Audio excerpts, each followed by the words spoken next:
ఒక్కటి దేనికైనా స్పందిస్తుంది ప్రభుత్వం? అసలు ఉందా అనుకుంటున్నామా?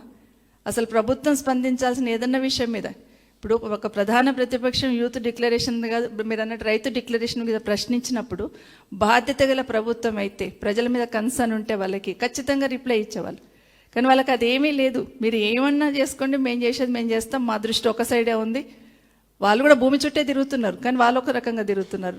రైతులు భూమి చుట్టూ ఎట్లా ఉంటారు, వాళ్ళు కూడా ఒక భూమి చుట్టే తిరుగుతున్నారు. కానీ నిజంగానే అంతేందుకండి, గురుకులలో 120-125 మంది పిల్లలు చనిపోయారు ఇప్పటికీ. ఒక్కసారైనా ప్రభుత్వం స్పందించిందా? ఒక్కసారైనా ఒక ఆఫీసర్ మీద ఎక్కడైనా యాక్షన్ తీసుకున్నారా? ఎక్కడైనా ఒక డైరెక్షన్ ఇచ్చున్నారంటే ఏమీ లేదు.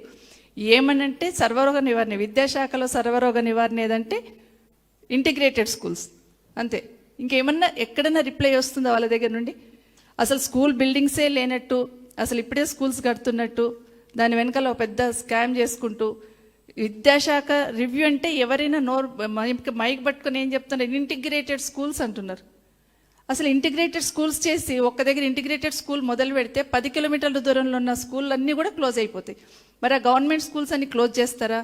10 కిలోమీటర్ల రేడియస్లో బస్సు పెట్టేసి ట్రాన్స్పోర్టేషన్తో ఇంటిగ్రేటెడ్ స్కూల్కి తీసుకొస్తాం అంటున్నారు.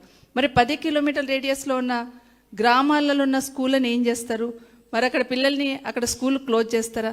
అసలు వాళ్ళకి క్లారిటీనే లేదు. ఓన్లీ బిల్డింగ్ 200 కోట్లు పెట్టి కడుతున్నాం, అది ఒక్కటే చూస్తున్నారు తప్పిస్తే అసలు క్లారిటీ లేదనేది ఇప్పటికైనా. అందుకే విద్యాశాఖ మంత్రి గారిని, గౌరవ ముఖ్యమంత్రి గారిని రివ్యూ చేయమని చెప్తున్నాను.